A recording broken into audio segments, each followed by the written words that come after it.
Hello, welcome to education therapy. दोस्तों, यहाँ पर हम उत्तर प्रदेश बोर्ड कक्षा 8 विषय विज्ञान में पार्ट 3 पढ़ेंगे। पार्ट 3 जिसका नाम है परमाणु की संरचना। यानी यहाँ पे इस पार्ट में हमको परमाणुओं के बारे में जानना है। तो चलिए शुरू करते हैं। सबसे पहले देखते हैं कि इस पार्ट में हमको कौन कौन से बिंदु पढ़ने हैं या टॉपिक पढ़ने हैं। तो सबसे पहले तो है परमाणु पदार्थ की मूलभूत इकाई। यानी हमको पढ़ना है परमाणु है तो वो पदार्थ की मूलभूत इकाई है तो क्यों है। डाल्टन का परमाणु सिद्धांत, परमाणु संगठन, परमाणु रचना मॉडल क्या है, परमाणु संख्या क्या है, द्रव्यमान संख्या क्या है, समस्थानिक क्या है, आयन का बनना यानी आयन कैसे बनते हैं और संयोजकता क्या है। ये सारी चीजें हमको पढ़नी है। तो चलिए शुरू करते हैं। शुरू करने से पहले अगर आपने अभी तक चैनल को सब्सक्राइब नहीं किया है तो सब्सक्राइब कर लें। साथ साथ टेलीग्राम चैनल पे जुड़ने के लिए डिस्क्रिप्शन में आपको लिंक मिल जाएगी, वहां से आप जाके फ्री ऑफ कॉस्ट चैनल से जुड़ सकते हैं, जहां पे आपको वीडियो के नोटिफिकेशन और साथ साथ जो वीडियो हम पढ़ते हैं उसके पीडीएफ फाइल मिल जाएंगे। तो चलिए स्टार्ट करते हैं। सबसे पहले परमाणु पदार्थ की मूलभूत इकाई है। तो कैसे कहते हैं, क्यों कहते हैं लोग कि परमाणु जो है किसी पदार्थ की मूलभूत इकाई है। तो मान लेते हैं एक ईंट है, ईंट ये जिससे घर बनता है ना, भट्ठे से निकलता है, ब्रिक्स जिसको बोलते हैं, ईंट है। इसको हम हथौड़े से तोड़ते हैं, तो हथौड़े से तोड़ते हैं तो ये छोटे छोटे कणों में ऐसे टूट गया। अब इनमें से एक कण को उठाते हैं और इसको फिर तोड़ते हैं, तो आप देखेंगे ये और छोटे छोटे कणों में टूट जाएगा। ठीक है, इनमें से एक कण को फिर उठाते हैं, फिर इसको तोड़ते हैं, तो आप देखेंगे ये और छोटे छोटे कणों में टूट जाएगा। तो ऐसे ही करते करते एक स्थिति ऐसी आएगी कि हमको इस ईंट का इतना छोटा कण प्राप्त होगा कि उसको हम कितना भी तोड़ना चाहें फिर वो टूटेगा नहीं। ठीक है, क्या होगा, एक ऐसा इस ईंट का एक ऐसा छोटा कण प्राप्त होगा, इस ईंट को हम इतनी बार तोड़ेंगे कि ऐसा छोटा कण मिल जाएगा हमको कि वो कण फिर दोबारा हम तोड़ नहीं पाएंगे। तो किसी भी पदार्थ का जब हमें कोई ऐसा कण मिल जाए कि वो उस पदार्थ का सूक्ष्मतम कण हो और हम उसे फिर तोड़ ना सके, किसी भी तरीके से तोड़ ना सके, तो उस कण को हम क्या कहते हैं, उस कण को हम कहते हैं परमाणु। तो इसका मतलब क्या हुआ कि किसी भी पदार्थ का जो सबसे छोटा कण होता है वो क्या होता है, परमाणु होता है। इसीलिए कहा जाता है कि पदार्थ की मूलभूत इकाई, यानी कोई पदार्थ जब निर्मित होता है तो वो किस चीज से निर्मित होता है, उसका निर्माण शुरू होता है परमाणु से। ठीक है, इसीलिए मूलभूत इकाई परमाणु कही गई है किसी भी पदार्थ की। तो उम्मीद करता हूं ये तो समझ में गए होंगे आप कि परमाणु को किसी भी पदार्थ का मूलभूत इकाई कहा गया है। तो क्यों कहा गया है, क्योंकि उसी छोटे छोटे कणों से मिलकर ही एक पदार्थ निर्मित होता है। यानी बहुत छोटे छोटे कई सारे हजारों लाखों परमाणु जब मिलते हैं, करोड़ों अरबों परमाणु मिलते हैं, तब जाके हमारा पदार्थ निर्मित होता है। ठीक है, अब देखिए, अब पदार्थ का मतलब, अब देखिए पदार्थ छोटा है बड़ा है, छोटा है तो कम कण होंगे उसमें, बड़ा है तो बहुत सारे कण होंगे, इस पे भी निर्भर करता है। ठीक है, तो बस इतना जानिए कि कोई भी पदार्थ निर्मित होता है तो वो सबसे छोटी इकाई अगर पूछी जाए कि उसमें सबसे छोटा कण क्या है तो वो परमाणु होता है। अब देखिए, अब यहां पे एक वर्ड आता है तत्व। ठीक है, तत्व क्या है, कोई भी जो एलिमेंट है, जैसे कोई भी परमाणु है, एक ही प्रकार के परमाणु होते हैं तो वो तत्व कहलाते हैं। अब देखिए, एक प्रकार के परमाणु जब आपस में मिलते हैं, ठीक है, जैसे हाइड्रोजन है, हाइड्रोजन का एक परमाणु जब हाइड्रोजन के दूसरे परमाणु से मिलाप करेगा, मेल करेगा, मिलेगा, तो क्या बनेगा, हाइड्रोजन का एक अणु बनेगा। तो हम कह सकते हैं कि जब समान प्रकार के परमाणु आपस में मिलते हैं तो किसी तत्व का एक अणु तैयार होता है। ठीक है, यानी किसी तत्व का अणु तैयार होगा। यहां पे आप देख रहे हैं हाइड्रोजन का एक अणु मिला, देख रहे हैं ना, हाइड्रोजन का एक अणु है, ये अणु हाइड्रोजन के दूसरे अणु से मिलता है तो क्या बनता है, हाइड्रोजन तत्व का एक अणु बनता है। तो यहां पे हमको मिल गया क्या, जब समान प्रकार के परमाणु आपस में मिलेंगे तो किसी तत्व का एक अणु निर्मित होगा।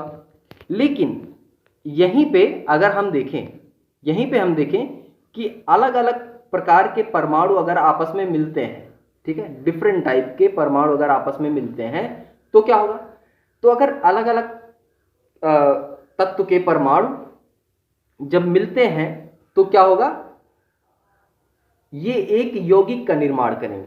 ठीक है, क्या होगा, यौगिक का अणु प्राप्त होगा। जैसे कि यहां पे आप देख रहे हैं हाइड्रोजन का एक परमाणु है और क्लोरीन का एक परमाणु है। जब ये दोनों संयोग करते हैं तो क्या मिलता है, HCl, हाइड्रोक्लोरिक। यह हाइड्रोजन और क्लोराइड मिलते हैं तो HCl बनता है, और ये HCl जो बनता है ये क्या है, ये एक यौगिक है, कंपाउंड है, और उस जो कंपाउंड है यानी जो यौगिक है उसका एक अणु है। क्या है, उसका एक अणु है। HCl एक अणु है। क्यों, क्योंकि इसके आगे ना 1 लिखा है, ना 2 लिखा है, ना 3 लिखा है। ठीक है, चलिए, तो उम्मीद करता हूं ये समझ गए होंगे कि यौगिक का अणु क्या होता है और तत्व का अणु क्या होता है। समान प्रकार के परमाणु मिले तो तत्व का अणु बन गया, और अलग अलग प्रकार के परमाणु मिले तो यौगिक का अणु बन गया। इसके बाद आते हैं डाल्टन का परमाणु सिद्धांत। एक बहुत बड़े साइंटिस्ट हैं, सॉरी है नहीं थे, ठीक है, जॉन डाल्टन जिनका नाम था। तो इन्होंने एक परमाणु सिद्धांत दिया, यानी एक विचार प्रकट किया, एक कुछ तथ्य रखे जिसके आधार, उन तथ्यों के आधार पर इन्होंने बताया कि परमाणु क्या होता है, कैसे रहता है, कैसा आकार होता है, ये सारी चीजें इन्होंने अपने विचार से बताई। अब बात करें तो परमाणु के बारे में जो हमारे भारतीय वैज्ञानिक थे, दार्शनिक कह सकते हैं, महर्षि कणाद, उन्होंने पहले ही अपने विचार व्यक्त किए थे। काफी हद तक उनके विचार आज भी सही हैं, लेकिन क्या था ना कि बहुत पहले के समय में इतने साधन नहीं थे हमारे पास या हमारे भारत में कि वो अपने तथ्यों को वैज्ञानिक तौर पर सिद्ध कर सकें। इसीलिए महर्षि कणाद ने जो भी तथ्य बताए थे उसको किसी ने माना नहीं। अगर ये उस समय उनको संसाधन या साधन मिले होते वैज्ञानिक तौर पे अपनी बातों को सिद्ध करने का, तो शायद यहाँ पे परमाणु की खोज या जो भी चीजें इन्होंने बताई थी उसकी खोज का श्रेय महर्षि कणाद को जाता। सिर्फ साइंटिफिक खोज ना कर पाने के कारण इनके तथ्यों को किसी ने सीरियसली लिया नहीं, लेकिन सबसे पहले बताया था इन्होंने ही इन सभी कॉन्सेप्ट के बारे में। तो हमें गर्व होना चाहिए कि हमारे देश के महान वैज्ञानिकों ने जो चीजें लोग खोजते हैं, अभी जल्दी खोजा है, उन सभी चीजों के बारे में हमारे देश के वैज्ञानिकों ने पहले ही बताया था।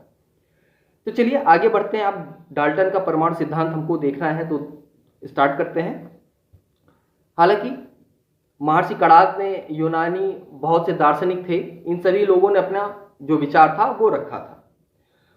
अब इसमें जब डाल्टन की बात आई तो डाल्टन ने क्या कहा, 1808 ईस्वी में इन्होंने संरचना बताई परमाणु की। इन्होंने कहा कि पदार्थ या तत्व अनेक सूक्ष्म कणों से बना होता है जिसे हम परमाणु कहते हैं। तो ये बात महर्षि कणाद ने भी कही थी। इसके बाद जो है डाल्टन जी ने क्या कहा, इसके बाद डाल्टन ने कहा कि परमाणु को ना नष्ट किया जा सकता है और ना ही बनाया जा सकता है। चलिए ये भी ठीक है, परमाणु को ना खत्म किया जा सकता है ना ही बनाया जा सकता है। इसके बाद इन्होंने एक बात और कही, परमाणु अविभाज्य कण होता है। चलिए, तो उस समय और कोई किसी ने अपने विचार नहीं दिए थे, तो इन्होंने अपना विचार दिया डाल्टन जी ने कि परमाणु अविभाज्य कण है। तो बस ठहर जाइए, अब ऐसे कॉन्सेप्ट मत, ऐसा दिमाग में मत बैठा लीजिए कि हाँ परमाणु अविभाज्य है। तो ठहरिए, अभी आगे कहानी बाकी है, आगे की कहानी सुनिए आप।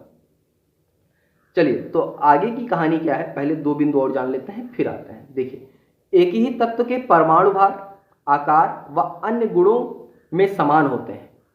यानी एक ही तत्व का जो परमाणु होगा वो भार, आकार और गुण में सेम होगा। जैसे हाइड्रोजन का कण क्या है, हाइड्रोजन का एक परमाणु जो खूबियां रखेगा, जो विशेषताएं रखेगा, वही हाइड्रोजन का दूसरा परमाणु भी वही खूबियां और विशेषताएं रखेगा।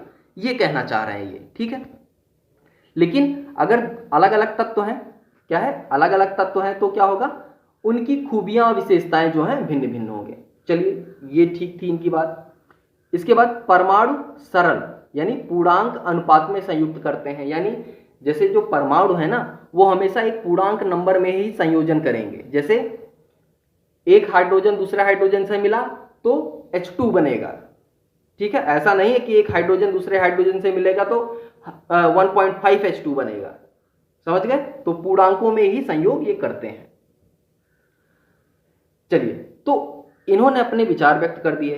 अब इस विचार में कई लोगों ने सुना देखा, लेकिन दिक्कत क्या थी कि डाल्टन जी ने अपने विचारों को साइंटिफिक तौर पे सिद्ध नहीं किया, ठीक है।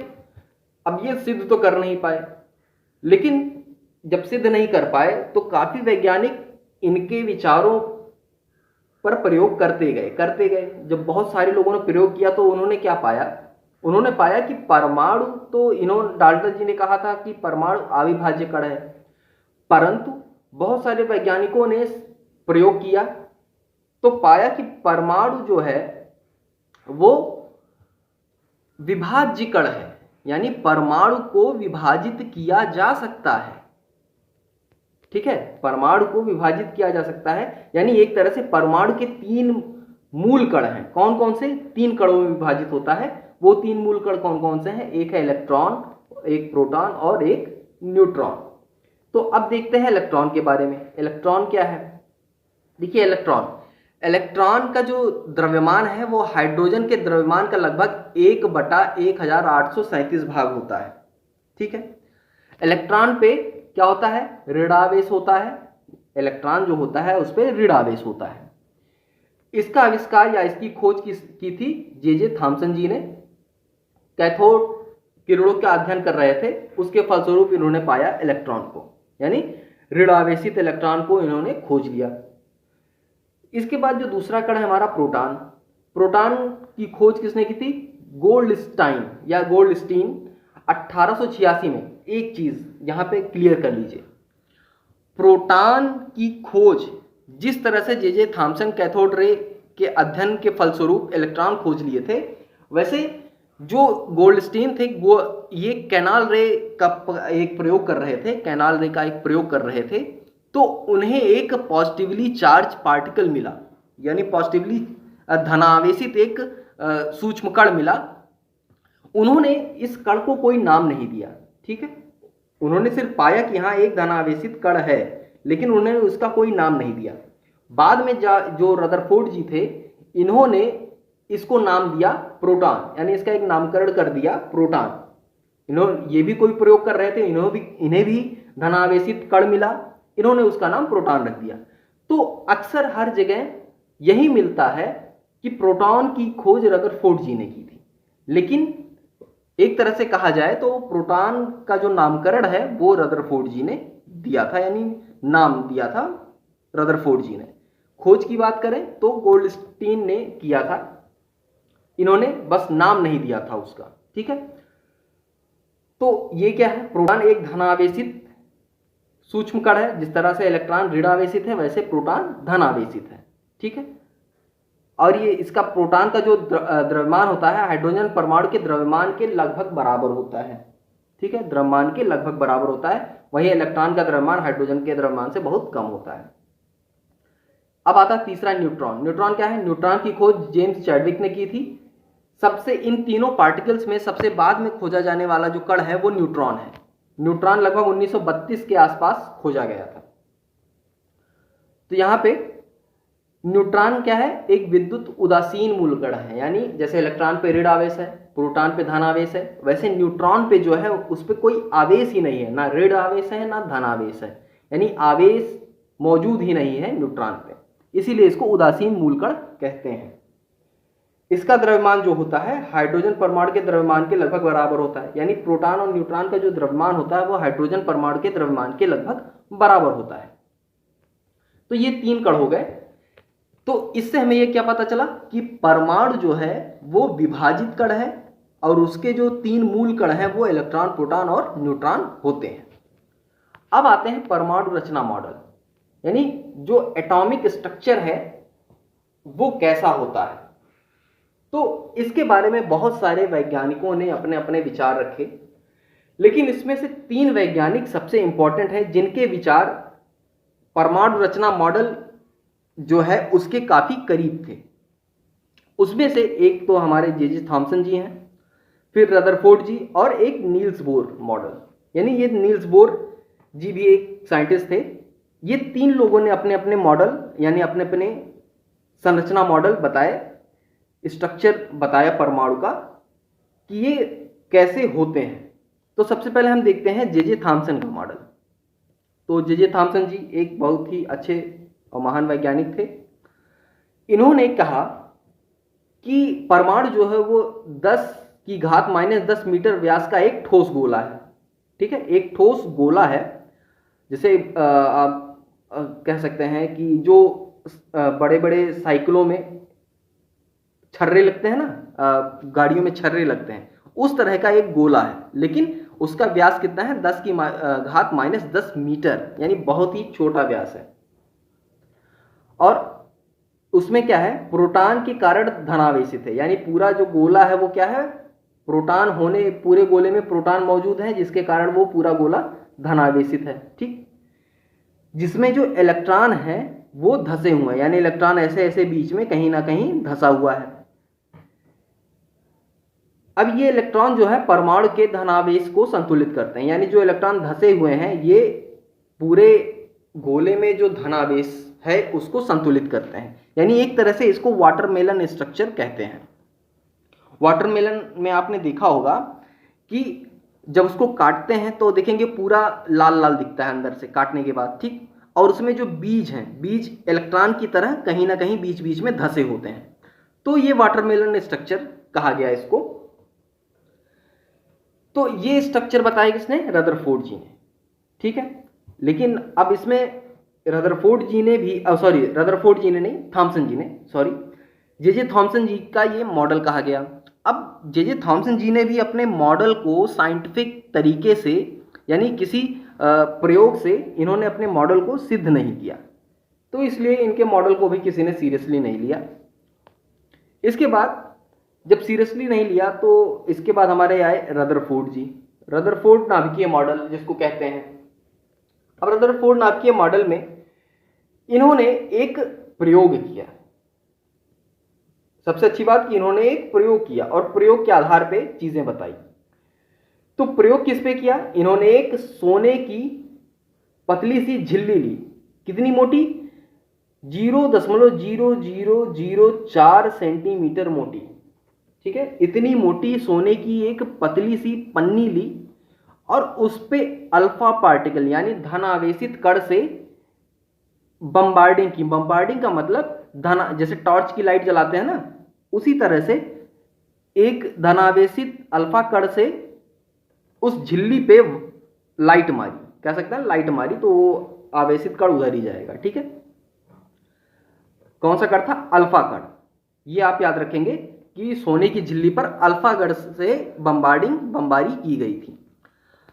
अब जब बमबारी की गई थी, इन्होंने पाया क्या, जब जैसे ही अल्फा कण सोने की पतली झिल्ली से टकराया तो इन्होंने देखा कि अधिकांश जो अल्फा कणें हैं, अधिकांश अल्फा कण जो है वो सीधी सीधी आर पार हो गई। यहाँ पे आपने देखा आर पार हो गई। कुछ अल्फा कणें हैं जो अपने मार्ग से विचलित हो गई, तिरछी हो गई, और उसमें से कुछ अल्फा कण हैं जो अपनी ही दिशा में वापस आ गए। तो ये 3 चीजें इन्होंने इस बमबारी में देखा, इस प्रयोग में देखा। तो जब इन्होंने ये 3 चीजें देखी कि अल्फा कण जब हमने सोने की झिल्ली पे डाला तो कुछ कण तो सीधे निकल गए, एकदम स्ट्रेट लाइन में चले गए, कुछ कण टेढ़े हो गए, टेढ़ी दिशा में बदल गए, और कुछ कण उसी दिशा में वापस हो गए। तो इन्होंने कुछ निष्कर्ष निकाला। वो निष्कर्ष क्या थे वो देखते हैं। इन्होंने निष्कर्ष निकाला कि परमाणु का संपूर्ण धन आवेश यानी प्रोटॉन जो है, किसी परमाणु में जो प्रोटॉन होता है वो कहाँ, केंद्र में उपस्थित होता है। क्यों, क्योंकि प्रोटॉन जो है वो धनावेशित होता है। और आपने यहां पे देखा परमाणु बीच में होगा तभी ऐसा हो सकता है कि क्योंकि अल्फा जो कण होता है ये भी क्या होता है, धनावेशित, और जो प्रोटॉन होता है वो भी क्या होता है, धनावेशित। तो धनावेश जब आपस में मिलेंगे तो क्या होगा, प्रतिकर्षण होगा।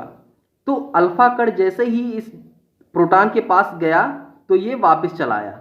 तो इससे ये सिद्ध हो गया कि इस केंद्र में कुछ तो ऐसा है जो धनात्मक चार्ज का है। तो धनात्मक चार्ज का क्या हो सकता है, वो प्रोटॉन हो सकता है। तो इन्होंने कहा केंद्र में उपस्थित होता है प्रोटॉन, ठीक, जिसे नाभिक या न्यूक्लियस कहते हैं। इस नाभिक का आयतन परमाणु की तुलना में बहुत कम होता है। अब परमाणु की तुलना में जाहिर सी बात है नाभिक छोटा है तो कम होता है, इन्होंने ये कहा। इसके बाद अगला निष्कर्ष दिया इन्होंने, परमाणु का नाभिक ऋण आवेशित इलेक्ट्रॉनों से घिरा है। यानी जो परमाणु का नाभिक है, ये नाभिक जो है ये ऋण आवेशित इलेक्ट्रॉनों से चारों ओर से ऐसे ऐसे घिरा है, ठीक है, ये बताया। इसके बाद इन्होंने कहा प्रयोग में अधिकांश अल्फा कण पन्नी के आर पार सीधे चले गए, क्योंकि परमाणु का अधिकांश भाग खोखला है। आपने देखा कि ये देखिए सीधे चला गया, यहाँ पे बहुत सारी किरणें सीधी चली गई, तो इसका मतलब ये खोखला था, खोखला भाग है, इसीलिए जो अल्फा कण है वो सीधा सीधा चला गया, बीच में कोई अवरोध उत्पन्न नहीं हुआ। तो ये भी बात ठीक थी इनकी। इसके बाद कुछ अल्फा कण जो नाभिक के पास से गुजरे वो अपने पथ से विचलित हो गए, क्योंकि अल्फा कण दोनों पर समान आवेश है। अब यहां पे देखिए जो एकदम सीधे सीधे न्यूक्लियस से टकराया वो तो सीधे वापस हो गया, लेकिन जो कण इसके पास से गुजरा तो रिपल्सन के कारण वो क्या हो गया, तिरछा वापस चला गया, अपनी मार्ग से विचलित हो गया। क्यों? क्योंकि यहाँ पे धनावेशित और धनावेशित के कारण रिपल्सन हो जाता है, ठीक। इसके बाद इन्होंने क्या कहा, जो अल्फा कण नाभिक से सीधे टकराया वे नाभिक के द्रव्यमान के कारण मुड़ गए। अब देखिए यहां पे प्रोटॉन तो मौजूद है ही है, लेकिन द्रव्यमान भी मौजूद है, और इसी कारण से ये वापस चला आया। तो ये थे जो डाल्टन एटॉमिक थ्योरी था उसका ये निष्कर्ष था। इसके बाद अब इस निष्कर्ष में कई सारी चीजें जो थी, कुछ चीजें ऐसी थी कि जो वैज्ञानिकों को समझ में नहीं आई। जैसे कि जो कुछ वैज्ञानिकों ने ये कहा कि जो रदरफोर्ड जी का मॉडल है उसमें क्या है ना कि अगर परमाणु अस्थाई तो हो नहीं सकता, परमाणु क्या है वो अस्थाई नहीं हो सकता, हमेशा के लिए नहीं होगा। क्योंकि इसका कारण क्या है, क्यों अस्थाई नहीं होगा, क्योंकि जो नाभिक के चारों यानी नाभिक के चारों ओर चक्कर लगाने वाले इलेक्ट्रॉन हैं उनकी ऊर्जा जो है वो धीरे धीरे कम होगी। जैसे इंसान क्या है, अगर हम 2 किलोमीटर 10 किलोमीटर 20 किलोमीटर पैदल चलें तो क्या होगा, धीरे धीरे हमारे अंदर थकान आएगी और हम धीरे धीरे कहीं आराम करने के लिए बैठ जाएंगे, है ना। ऐसे ही इलेक्ट्रॉन जब चारों ओर घूमते रहेंगे तो एक समय ऐसा आएगा कि इलेक्ट्रॉन की सारी ऊर्जा खत्म हो जाएगी और वो कहाँ बीच में आके यहाँ पे क्या कहते हैं न्यूक्लियस में आके गिर जाएगा, ठीक है। और गिर जाएगा तो फिर वो परमाणु क्या हो जाएगा, बेकार हो जाएगा, एक तरह से धमाकेदार धमाका पैदा करेगा। लेकिन ऐसा तो होता नहीं, क्योंकि अगर परमाणु ऐसा होने लगे कि चक्कर काटते काटते इलेक्ट्रॉन न्यूक्लियस में गिर जाए तब तो कोई पदार्थ तैयार ही नहीं हो पाएगा, परमाणु सारे ऑटोमेटिक खुद ब खुद नष्ट हो जाएंगे। तो ये चीज जो बहुत सारे वैज्ञानिक थे इन्होंने रदरफोर्ड जी के इस चीज या इस बात का खंडन किया। तो उसके बाद एक महान साइंटिस्ट और आए, ये थे नील्स बोर। इन्होंने अपना एक परमाणु मॉडल दिया। बाकी चीजें तो जो रदरफोर्ड जी थे उनकी सही थी, लेकिन जो ये इलेक्ट्रॉन घूमने वाली बात थी यही लोगों को समझ में नहीं आ रही थी। तो इस पे नील्स बोर जी ने अपना एक मॉडल प्रस्तुत किया। देखिए अब इन्होंने जब अपना मॉडल प्रस्तुत किया तो क्या कहा, इन्होंने कहा परमाणु का समस्त द्रव्यमान तथा धन आवेश उसके नाभिक में उपस्थित होता है। यानी पूरा का पूरा द्रव्यमान और धन आवेश जो होता है वो नाभिक यानी इसके बीच में होता है, तथा इलेक्ट्रॉन नाभिक के चारों ओर स्थिर या अचर कक्षाओं में घूमता है। ये देखिए यहाँ पे इलेक्ट्रॉन है और ये इस कक्षा में ऐसे घूमता रहता है, या तो एक कक्षा होगी या तो 2 होगी या तो 3 होगी, इस तरह से कई सारी कक्षाएं हो सकती हैं। ये निर्भर करता है कि उसका परमाणु क्रमांक क्या है, किसी भी परमाणु का परमाणु क्रमांक क्या है उस पर निर्भर करेगा कि उसके अंदर कितने इलेक्ट्रॉन मौजूद हैं, और उसी पर निर्भर करेगा कि इसके कितने छल्ले होंगे, कितने गोले होंगे, ठीक है। तो प्रत्येक कक्षा में किसी निश्चित संख्या तक इलेक्ट्रॉन हो सकते हैं। हाइड्रोजन के परमाणु का नील्स बोर का जो मॉडल है वो यहाँ पे दर्शाया गया। ये हाइड्रोजन परमाणु का मॉडल है नील्स बोर जी का, ठीक है। यहाँ पे आप देख रहे हैं नील्स बोर जी का ये मॉडल हाइड्रोजन परमाणु का है। अब देखिए, बहुत समय तक मैंने जैसे बताया कि इलेक्ट्रॉन प्रोटॉन ही खोजे गए थे, बाद में 1932 में जेम्स चैडविक ने न्यूट्रॉन की खोज की थी। अब जिसका जो द्रव्यमान है प्रोटॉन के द्रव्यमान के लगभग बराबर था, परंतु उस पर कोई आवेश नहीं होता न्यूट्रॉन पे, और प्रोटॉन और न्यूट्रॉन कहाँ पे, नाभिक में उपस्थित होते हैं, इसलिए सारा द्रव्यमान नाभिक में ही उपस्थित होता है किसी भी परमाणु का। तो ये हो गए परमाणु रचना मॉडल जो हमारे 3 साइंटिस्ट थे उनका। तो यहाँ पे सफलतम मॉडल अगर कहा जाए तो वो नील्स बोर जी का मॉडल था। बाकी कई सारे तथ्य सभी के सही थे, जैसे रदरफोर्ड जी का जो प्रयोग किया था उसमें ज़्यादातर बातें उन्होंने सही ही बताई थी। अब इसके बाद आते हैं परमाणु संख्या और परमाणु क्रमांक क्या होता है। अभी तक हमने जाना परमाणु क्या होता है, कैसा होता है, कितने कण होते हैं, ये सारी चीज़ें। अब जानते हैं परमाणु संख्या क्या होती है। तो हमने इलेक्ट्रॉन, प्रोटॉन, न्यूट्रॉन के बारे में जाना, तो अब परमाणु संख्या या परमाणु क्रमांक क्या होता है ये जान लीजिए। देखिए, किसी परमाणु में या परमाणु के नाभिक में उपस्थित प्रोटॉनों की संख्या, प्रोटॉन कहाँ उपस्थित होते हैं, किसी भी परमाणु के नाभिक में, तो परमाणु के नाभिक में जितने भी प्रोटॉन उपस्थित हैं उनकी जो संख्या है वही परमाणु संख्या या परमाणु क्रमांक कहलाती है, जिसको हम Z से प्रदर्शित करते हैं। तो अगर कोई पूछता है परमाणु संख्या क्या है, तो आप सीधा कहेंगे प्रोटॉनों की संख्या, उस परमाणु में उपस्थित प्रोटॉनों की संख्या। ठीक है। अब देखिए, एक चीज और जान लीजिए कि प्रोटॉन यानी जो धनावेशित कण है, तो किसी परमाणु में अगर एक प्रोटॉन उपस्थित है तो उस परमाणु में एक इलेक्ट्रॉन भी उपस्थित होगा, क्योंकि परमाणु क्या है, उदासीन कण है। परमाणु एक उदासीन कण है, तो परमाणु जब उदासीन कण है तो इसका मतलब धनावेश और ऋण आवेश बराबर होते होंगे तभी वो उदासीन है, अगर बराबर नहीं होगा तो वो उदासीन नहीं होगा। इसके बाद द्रव्यमान संख्या क्या होता है, द्रव्यमान संख्या एटॉमिक वेट क्या होता है जान लीजिए। देखिए, एटॉमिक वेट को हम दर्शाते हैं कैपिटल ए से, जैसे हम परमाणु संख्या को कैपिटल Z से दर्शाते हैं, यहाँ पे द्रव्यमान संख्या को हम कैपिटल ए से दर्शाते हैं। अब द्रव्यमान संख्या हम पता करते हैं प्रोटॉन की संख्या और न्यूट्रॉन की संख्या को आपस में जोड़कर। उस परमाणु में कितने प्रोटॉन उपस्थित हैं और उस प्रोटॉन में कितने न्यूट्रॉन उपस्थित हैं, उन दोनों को हम जोड़ देंगे तो हमें मिल जाएगा क्या, कैपिटल ए, यानी द्रव्यमान संख्या उस परमाणु का। तो द्रव्यमान संख्या और एटॉमिक नंबर आप समझ गए। यहाँ पे उदाहरण के लिए एक टेबल दी गई है। हाइड्रोजन का परमाणु संख्या 1 होता है, हीलियम का 2 होता है, ऑक्सीजन का 8 होता है, सोडियम का 11 होता है और लेड का 82 होता है।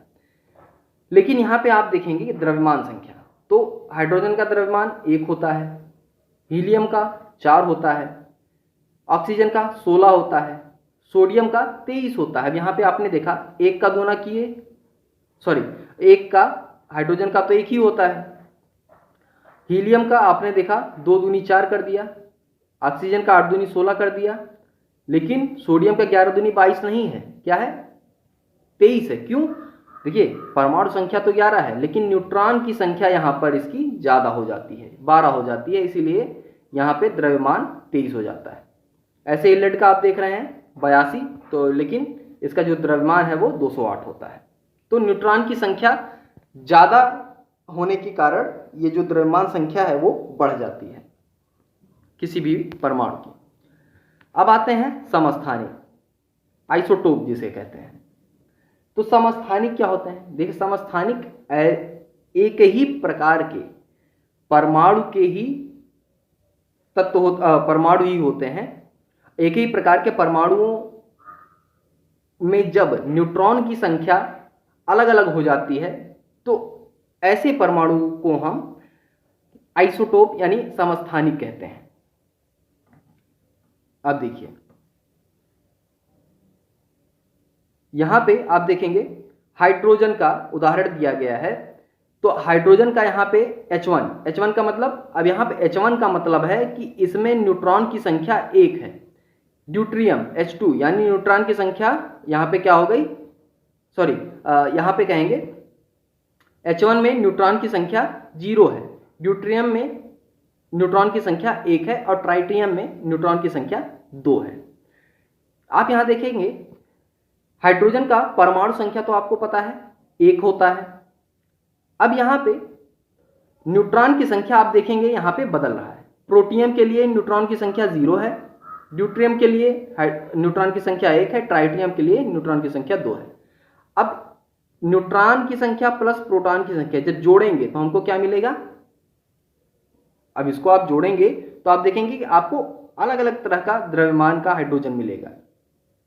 ठीक है, तो इस अब हाँ, यहाँ पे इलेक्ट्रॉनों की संख्या भी आप देख लीजिए, परमाणु संख्या इतनी है तो यानी प्रोटॉन की संख्या 1 है और इलेक्ट्रॉन की संख्या 1 है, क्योंकि जो परमाणु होता है उदासीन कण है, तो उदासीन कण है तो धनात्मक आवेश और ऋणात्मक आवेश बराबर होंगे। धनात्मक आवेश हमारा प्रोटॉन पे होता है, ऋणात्मक आवेश हमारा इलेक्ट्रॉन पर होता है। तो ये हो गया। अब द्रव्यमान संख्या हमको कैसे मिला? जब हमने प्रोटॉन प्लस न्यूट्रॉन, यहाँ पे मैंने तीर गलत जगह पहुंचा दिया, प्रोटॉन प्लस न्यूट्रॉन करेंगे तो हमको मिलेगा क्या? द्रव्यमान। तो आप देखेंगे 1 और 0 तो 1 मिला हमको।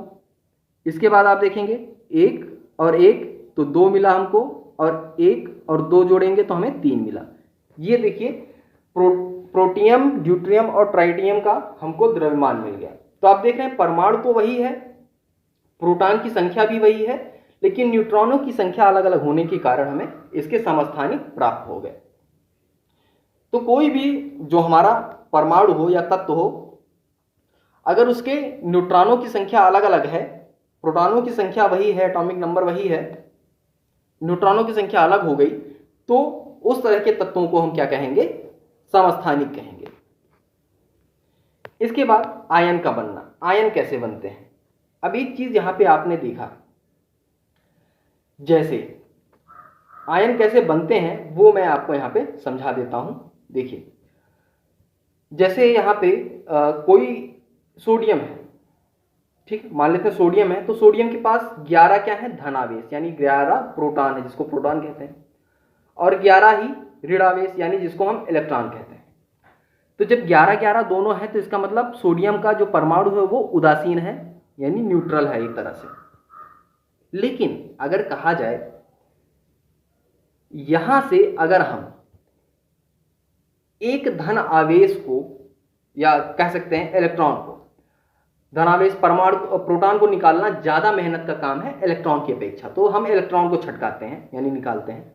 यहां से एक इलेक्ट्रॉन हम बाहर कर दें, अगर हम यहां से एक इलेक्ट्रॉन बाहर कर देते हैं तो यहां कितना बचेगा? ए इलेक्ट्रॉन बाहर हो जाएगा तो यहां पे 10 इलेक्ट्रॉन बचेंगे।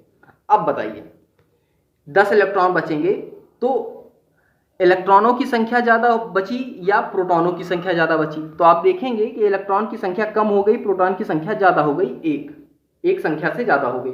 तो इसका मतलब अब जो सोडियम परमाणु है ये क्या होगा? ये धनात्मक चार्ज हो जाएगा, क्योंकि धनावेश की अधिकता हो गई। लेकिन यहीं पे अगर हम देखें कि 11 धनावेश और 11 ऋणावेश, ठीक, ये प्रोटॉन हो गया, ये इलेक्ट्रॉन हो गया। यहां पे एक इलेक्ट्रॉन अगर और आ जाता है, क्या हो जाए? या तो एक प्रोटॉन निकाल दीजिए या तो एक इलेक्ट्रॉन आ जाए। यहां पे अगर एक इलेक्ट्रॉन और आ जाता है तो आप क्या देखेंगे? यहां पे ऋणावेश की अधिकता हो जाएगी, और जब ऋणावेश की अधिकता हो जाएगी तो क्या होगा? ये जो सोडियम का परमाणु है हमारा, ये क्या हो जाएगा? ये ऋणावेशित हो जाएगा।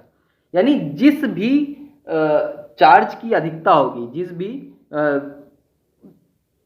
पार्टिकल की, कण की अधिकता होगी, वही चार्ज उस तत्व पे आ जाएगा, उस तत्व के परमाणु पर आ जाएगा। जैसे यहां पे वही उदाहरण नीचे भी दिया हुआ है, आप देखेंगे। देखिए यहां पे सोडियम का परमाणु है, आप देख रहे हैं सोडियम परमाणु की सारी संरचना बनी हुई है। आप देख रहे हैं कि आउटर ऑर्बिट, सबसे बाहर वाले ऑर्बिट में एक इलेक्ट्रॉन मौजूद है, ठीक, एक इलेक्ट्रॉन है, ये सारे इलेक्ट्रॉन हैं, जितने गोले गोले पे आप दिख रहे हैं ये सारे क्या है? इलेक्ट्रॉन है, ये भी सारे इलेक्ट्रॉन है। बीच में ये हमारा न्यूक्लियस है, इस न्यूक्लियस में प्रोटॉन है, 11 प्रोटॉन मौजूद हैं सबसे बीच में, ठीक, और बाहर इलेक्ट्रॉन है तो 11 इलेक्ट्रॉन बाहर मौजूद हैं। अब इस 11 प्रोटॉन और 11 इलेक्ट्रॉन मौजूद होते हैं तो इस हिसाब से उदासीन होता है। अब एक इलेक्ट्रॉन निकालने से, अगर यहां से एक इलेक्ट्रॉन ये निकाल दिया जाए तो क्या बचेगा? ये बचेगा हमारा। अब इलेक्ट्रॉन निकल गया तो आप देखेंगे सोडियम का आयन मिला, लेकिन ये कैसा आयन है, ये धनात्मक होगा। क्यों? क्योंकि इलेक्ट्रॉन तो 10 ही रहे लेकिन प्रोटॉन यहाँ पे 11 है, तो ये धनावेश यानी धनात्मक आयन बनाएगा। वहीं अगर आप देखें यहाँ पे अगर हम क्लोरीन का उदाहरण लेते हैं तो 17 प्रोटॉन और 17 इलेक्ट्रॉन होते हैं। क्लोरीन में 17 प्रोटॉन और 17 इलेक्ट्रॉन मौजूद होते हैं। अब क्लोरीन परमाणु का एक इलेक्ट्रॉन ग्रहण कर ले, क्लोरीन जो है एक इलेक्ट्रॉन अगर ग्रहण कर ले तो प्रोटॉन की संख्या तो 17 ही रहेगी, लेकिन इलेक्ट्रॉनों की संख्या 18 हो जाएगी। तो अब 17 और 18 में से कौन बड़ा है? 18 बड़ा है, यानी कितना बड़ा है? एक अंक से बड़ा हो गया। तो इसका मतलब इलेक्ट्रॉन पे कौन सा चार्ज होता है? Minus charge. तो माइनस वाला नंबर बड़ा हो गया, तो ये जो माइनस आयन बनाएगा, क्या बनाएगा? क्लोरीन ऋण आयन बना लेगा। तो इस तरह से जो धन आयन और ऋण आयन है वो बनते हैं किसी भी परमाणु के। अब इसके बाद आते हैं संयोजकता। संयोजकता क्या होती है? देखिए संयोजकता बस इतना ही आप समझिए, जैसे आप हैं, एक इंसान है, एक इंसान के पास 2 हाथ होते हैं। अगर 2 हाथ हैं तो वो मैक्सिमम कितने लोगों को पकड़ सकता है? उसके पास 2 हाथ हैं तो मैक्सिमम 2 ही लोग को पकड़ सकता है। तो यही उस इंसान की संयोजकता है। मिनिमम 1 तो पकड़ ही सकता है, लेकिन मैक्सिमम कितने पकड़ सकता है? 2 पकड़ सकता है। तो ये उस इंसान की संयोजकता है। इसी प्रकार हर परमाणु की संयोजकता होती है। वह जो परमाणु है वो किसी तत्व से या किसी कोई तत्व का एक परमाणु हाइड्रोजन के कितने परमाणुओं से संयोग कर सकता है, ठीक है, उसे हम कहते हैं संयोजकता। अब यहाँ पे हम जो तुलना करते हैं वो हाइड्रोजन के परमाणु से करते हैं, ठीक है, ये याद रखिएगा। संयोजकता की जो तुलना होती है वो हाइड्रोजन के परमाणु से होती है। तो कोई भी तत्व का परमाणु हाइड्रोजन के कितने परमाणुओं से संयोग कर सकता है, वही उस परमाणु की संयोजकता है। उदाहरण के लिए यहाँ पे आप देख रहे हैं, जैसे लिखा है HCl, ठीक है, तो यहाँ पे Cl की संयोजकता कितनी है? 1। क्यों? क्योंकि Cl कितने हाइड्रोजन से जुड़ा है? सिर्फ एक हाइड्रोजन से जुड़ा है। वहीं H2O की बात करें तो ऑक्सीजन की संयोजकता कितनी है? 2। क्यों 2 है? क्योंकि ऑक्सीजन से कितने हाइड्रोजन जुड़े हैं? 2 हाइड्रोजन जुड़े हैं। इसलिए ऑक्सीजन की किस तरह से, अब यहाँ पे आप देख लीजिए किस तरह से बनाते हैं। जैसे HCl लिखा है तो Cl कितने हाइड्रोजन से जुड़ा है? 1 हाइड्रोजन से, तो Cl की संयोजकता 1 हो गई। ऐसे ही H2O है तो O कितने हाइड्रोजन से जुड़ा है? 1 हाइड्रोजन से और 2 हाइड्रोजन से, यानी 2 हाइड्रोजन से जुड़ा है, इसलिए ऑक्सीजन की संयोजकता 2 हो गई, ठीक है। तो इस तरह से किसी पदार्थ के जो परमाणु है उसकी संयोजकता हम बताते हैं। चलिए, तुलना किससे होगी? हाइड्रोजन से, ये याद रखिएगा। यहाँ पे कुछ तत्व का दिया हुआ है। देखिए हाइड्रोजन की संयोजकता 1 है, कार्बन की 4 है, क्योंकि आप देखेंगे CH3 भी लिखा जाता है, CH4 भी लिखा जाता है, यानी एक कार्बन मैक्सिमम 4 हाइड्रोजन से जुड़ सकता है, ठीक है, तो इसलिए कार्बन की संयोजकता 4 हो गई। सोडियम की 1 है,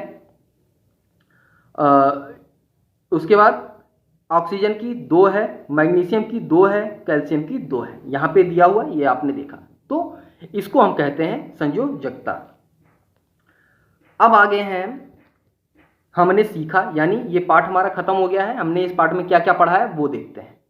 तो चलिए एक बार रिवाइज कर लेते हैं फटाफट। परमाणु पदार्थ की मूलभूत इकाई है, ये हमने पढ़ा ऊपर। 2 या 2 से अधिक परमाणु आपस में मिलकर अणु बनाते हैं। डाल्टन के अनुसार परमाणु सूक्ष्म अविभाज्य कण होते हैं, ये डाल्टन के अनुसार है, जो कि गलत सिद्ध हुआ। परमाणु के 3 मूल कण हैं, इलेक्ट्रॉन, प्रोटॉन, न्यूट्रॉन, और इन्हीं से मिलकर परमाणु बनता है। किसी परमाणु के नाभिक में प्रोटॉन व न्यूट्रॉन होते हैं तथा इलेक्ट्रॉन नाभिक के चारों ओर चक्कर लगाते हैं। इलेक्ट्रॉन ऋण आवेशित, प्रोटॉन धन आवेशित और न्यूट्रॉन आवेश रहित कण हैं। किसी तत्व के परमाणु के नाभिक में उपस्थित प्रोटॉनों की संख्या उस तत्व के परमाणु संख्या होती है। परमाणु संख्या किसी भी परमाणु की क्या होगी? जितना प्रोटॉन उसके नाभिक में उपस्थित होगा। किसी परमाणु में प्रोटॉन तथा इलेक्ट्रॉन की संख्या बराबर होती है, इसीलिए परमाणु उदासीन होता है। प्रोटॉन तथा न्यूट्रॉन की संख्या का योग उस परमाणु का द्रव्यमान संख्या कहलाती है। प्रोटॉन और न्यूट्रॉन की संख्या को जोड़ दिया जाए तो हमें एटॉमिक वेट पता चल जाएगा। किसी परमाणु के संयोग करने की जो दक्षता होती है वो निश्चित होती है, जिसे संयोजकता कहते हैं। यानी वो परमाणु हाइड्रोजन के कितने परमाणु से संयोग कर सकता है, जिससे ये पता चलता है।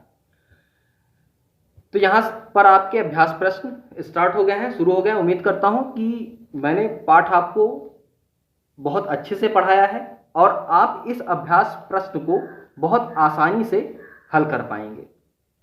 तो ये सारे अभ्यास प्रश्न आप हल करने का प्रयास जरूर करिएगा। कहीं कोई दिक्कत हो, कोई डाउट हो, कोई चीज़ समझ में ना आई हो, कोई टॉपिक ऐसा हो आपके पास जो आपको समझ में ना आया हो, तो आप कमेंट बॉक्स में उस टॉपिक का नाम बताइए, मैं आपको समझाने का पूरा प्रयास करूंगा। तो चलिए आज के लिए बस इतना ही, मिलते हैं नेक्स्ट वीडियो में, तब तक के लिए धन्यवाद।